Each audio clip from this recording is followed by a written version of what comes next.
Guys, so welcome to Way Walking Night Street. Okay, so yan. So dito halo-halo. Okay, may mga titinda na pagkain, may tumutugtog na ganyan. Okay, may kumakanta sa likod ko. So may mga titinda na mga juice, may mga abubot like this one. Okay, so yan. So iba-iba dito, halo-halo.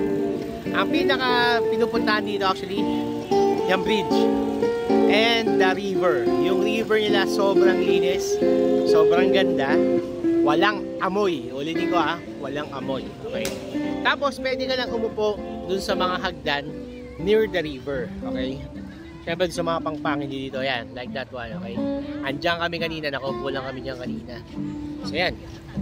So then may mga dragon boat sila. Like this. Yan, mga dragon boat dyan guys. Okay. Okay, yan. Mga dragon boat nila yan. Okay. Lalayo ko na. And then, itong bridge talaga panalo. Sobra. Yan. Sobrang relaxing. Okay, temperature check.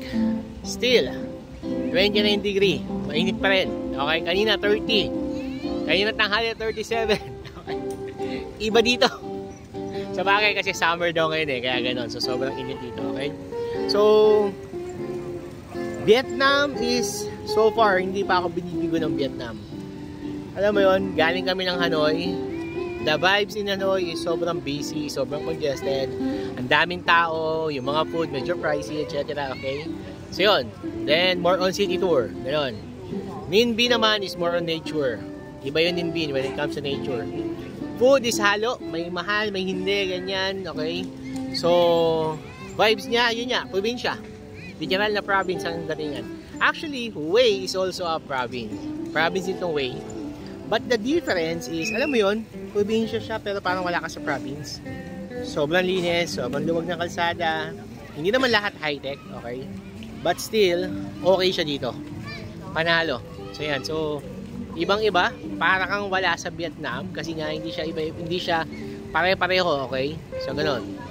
Tapos medyo malayo si Hue kung sa Hanoi and Ninh Binh. So we traveled 12 hours by sleeper bus. So ganun kalayo. And then bukas papunta kami sa Hoi An.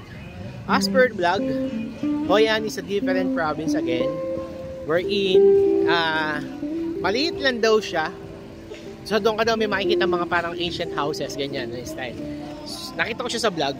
Pero syempre I want to experience it with my own eyes. Okay, gusto ko siya makita.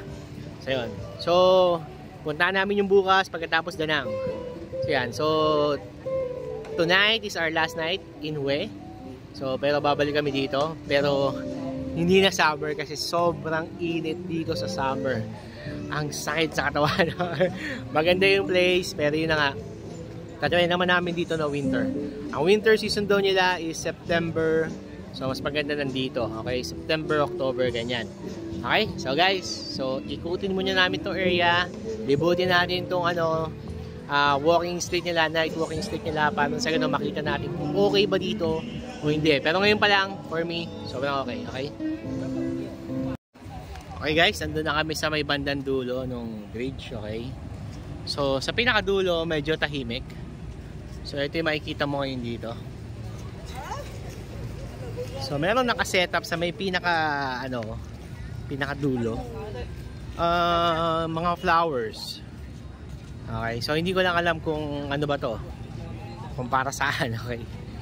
Pero walang pupunta sa gitna yan. May mga foreigner na dumaan sa gitna, okay.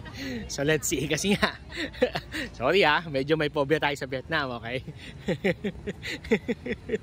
Medyo may trademark na sila Kung tayo mga Pilipino, may trademark tayo sa ibang mga lahi. So, sila may trademark din sa atin, di ba? Sa ganyan. So, ito yung dulo. Wow, ang ganda. Okay, ang ganda ng pagkakasetup nila. So, ibang-iba yung setup, okay. So, yan siya. Hindi naman siya lantern, pero mukhang ginawa na niya na to Ay hindi, may mga paso. Okay, so yan yung pinakakuha niya. So mukhang hindi naman siya binibenta. Hindi ko siya nakita kanina. Okay, so ito yung makikita mo sa pinakadulo ng bridge. At pwede pa maglakad dun banda. Gusto mong try doon? Sa may banda doon? Okay, so yan. So ikutin pa natin. So ito siya guys. Okay, so yan yung pinaka ano dito. Malapit dun sa bridge na may ilaw. Okay. So yan. So now, punta tayo dun sa may bandang dulo uli. Let's see kung ano meron dito. Hindi natin alam kung ano meron. Pero yun nga. Some foreigners are going there naman. Pumunta naman sila doon. So yan. So check natin. Actually, may kalat din naman dun sa ilog nila. Pero yung kalat is sobrang minimal. At the same time, kanina ba yun or sa ibang lugar ko nakita na nililinis nila yung area. Okay, so may naglilinis talaga. Okay, so yan. Gusto kong puntahan yan, yung may maraming ilaw na yan. Hindi ko alam kung floating restaurant ba yan, or coffee shop, or bar, or whatsoever. Okay. Pero kung mapapansin nyo, mukhang dito yung sakaya ng Dragon Boat. Okay. So mo dito. Okay, nakakita na rin kami ng tag dito Pulube, sorry. Hey there. Okay. Subscribe to my channel and also press this bell icon. So far galing na kami ng Ninh, galing namin kami ng Hanoi at dito sa Hue. First time namin nakakita ng ganon. Okay, so unlike sa ibang napuntahan namin, may makikita ka talaga na namamalimos. Okay, so ganon. Pero dito so far, isa pa lang. Okay, and this is our Campeche na ba? 6 days. Okay, so pang-anim na araw na namin dito sa Vietnam. So ngayon lang kami nakakita. At mukhang hindi siya pulubi guys. Mukhang lasing lang siya. Okay. Yan. So ito yung other side of the bridge. Sa part na to medyo tahimik. Okay. Walang kumakanta. Walang tumutugtog, okay? At the same time, wala pa ako nakikita mga nagtitinda. So, ganun.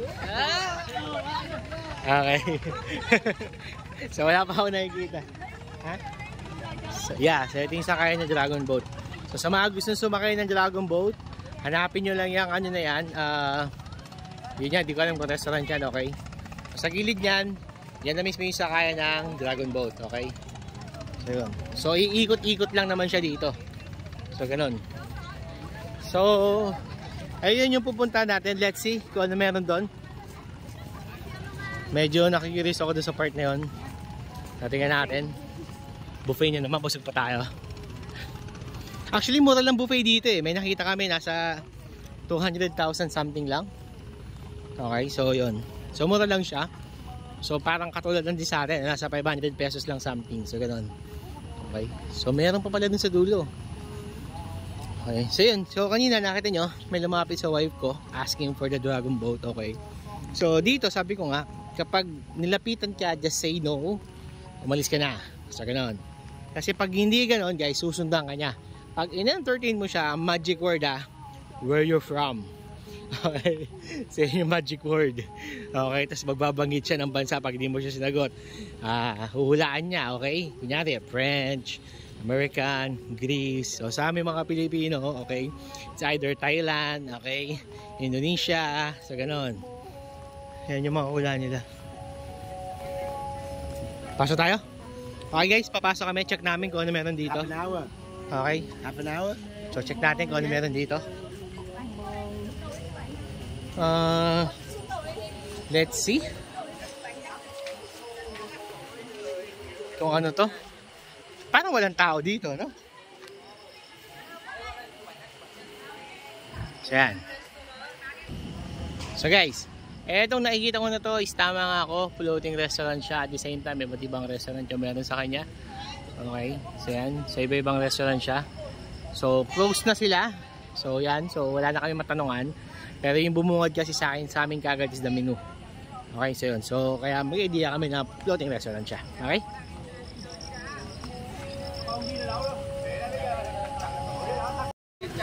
Okay guys, so ito. So ito pa yung mga Dragon Boat. So nandito siya, nakapila siya dito. Okay. So yung iba sarado na. So yan, dito lang yung pila niya pala Sa may perfume river. What? Ah, dog. Akala ko naman kung ano. Okay.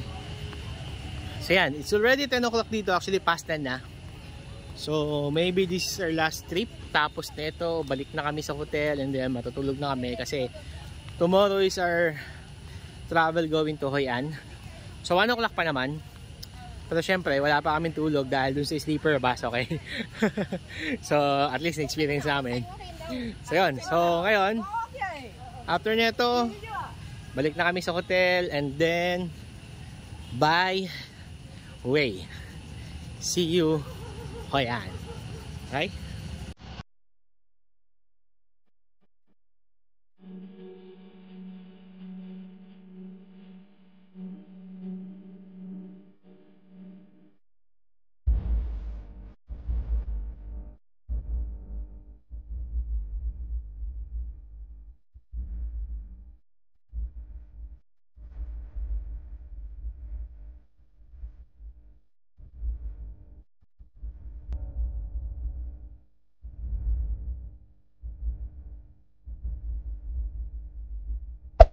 Hey there. Subscribe to my channel. And also press this bell icon.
Night walk? Tama, no? Okay, so way night walking street. Okay, so hindi ba lang siguro nila pero parang ganoon din yun eh. So yan, so may mga kumakanta dito. I think ano siya, mukhang hindi siya concert eh. Okay, okay, so ganyan. Ito yung itsura niya.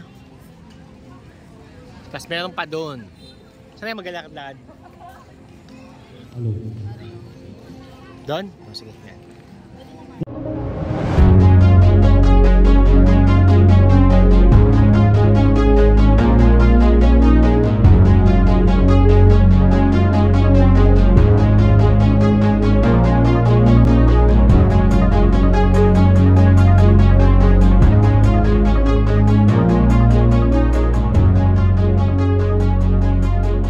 Guys, andito kami sa We Night Walking Street. Okay?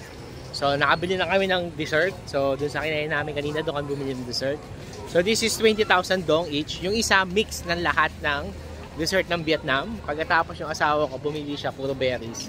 Okay? Nanilagyan din niya ng something. Okay? So, dito, meron din mga nagbebenta dito na kung ano-ano. Pwede rin kayong kumain dito. Okay? It's up to you kung gusto nyo kumain dito or hindi. And then, nakikita nyo yung bridge. Yan. So, bebe, iba-iba pala talaga yung kulay niya. Akala lang natin hindi halata. So, ganun pala. Natin yung bridge, di ba? So, yan. So, ngayon guys, eto, pwede kayong tumambay dito, ito. So, meron dito pababa, may hagdan dito pababa, papunta dun sa river mismo. Ayan. So, dyan kami upo sa river. Okay? Tapos, doon natin i-judge itong pinili natin dessert. Okay, so let's see kung itong dessert na to is okay pa o hindi. I think... So, dito na lang tayo pwesto. Okay, so yan. Yan guys, so yung river nila kasi dahil malinis tong river nila at the same time, wala siyang amoy. Okay, so yan. So, tingnan mo naman yung tulay nila. Okay. So yan, bridge yun. Doon kami dumaan papunta ng Citadel. Tapos, Itong bridge na to, nag-iiba-iba ng kulay yan, okay? So, sa unahan yan, doon yung sinasabi kong pinuntahan namin. Kung saan kami kumain ng street food na puro seafoods, okay? So, yan. Tapos, bumili rin kami ng dessert. So, ngayon dito, ayan, pwede kayong umupo anywhere dyan. Okay? So, yan. So, mahaba yan. Pwede kayong umupo dyan. So, dyan kami uupo ngayon para i-testing tong dessert na nakuha namin. Okay? So, this is Vietnamese dessert. So, testing natin. Okay, habang nasa ilog tayo. Okay.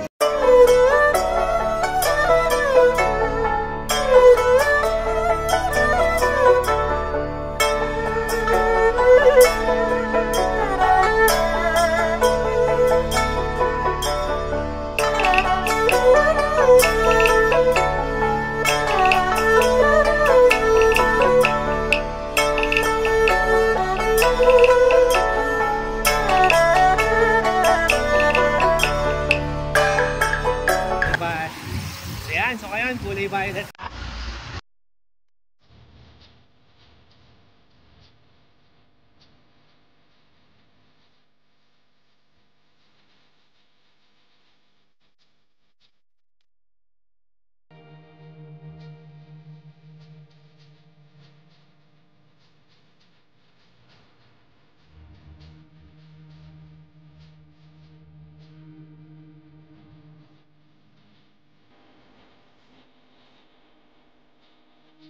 Guys, yung kinainan namin sobrang authentic, okay? So I suggest, punta kayo doon, kain kayo. Sobrang friendly nila. Hindi sila marunong mag-English lahat, pero may marunong mag-English doon, okay? So yung isang lalaki, marunong siya mag-English. Wala silang account sa Facebook, so tinanong ko sana sila itag, kaso wala. Pero yung papunta dun sa place nila, mamaya ilalagay ko sa Google Map para alam nyo kung paano puntahan. Madali lang siyang hanapin. At the same time, kompleto na siya. May dessert na rin sila. Okay? Then, sobrang generous sila sa lettuce. Guys, magkano lettuce sa atin, no? Lettuce pa lang, talaga naman. Saan tayo sa left? Sa right.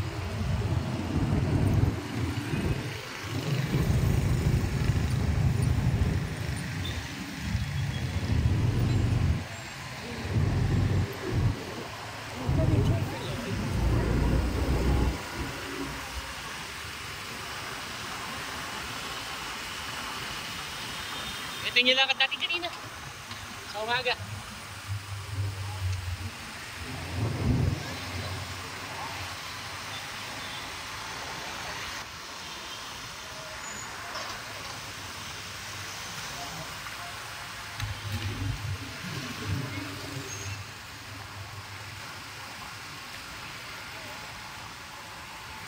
So mas buhay pala ang way pag way, okay, ang way pag gabi, okay. Medyo mahirap siya i-pronounce kasi pag binasa mo siya dapat way, di ba? Pero dito sa kanila, pag sinabi mong way, hindi nila maiintindihan. Kasi ang tamang pronunciation sa kanila, way. So ganun lang siya talaga, way. Okay? Hey there. Subscribe to my channel. And also press this bell icon. So dito kami, hindi namin mabasa, okay. So dito mayroon siyang parking. Hindi ko lang alam kung magkano. Way walking, ano yun? Night walking street. So ito yun. Oo, night walking So street. diretso bayad na pala dito, guys. How much? 5,000. So guys, 5,000 yung fee dito ng parking, okay? Hello, so hanapin niyo na si Kuya. Dito magpa-park. Thank you. Ayan, pagkatapos, no.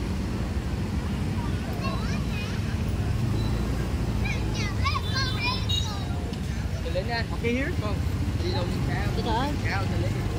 Here? Up, up. Itaas. Up, okay. Baba muna ka. Ha? Oh.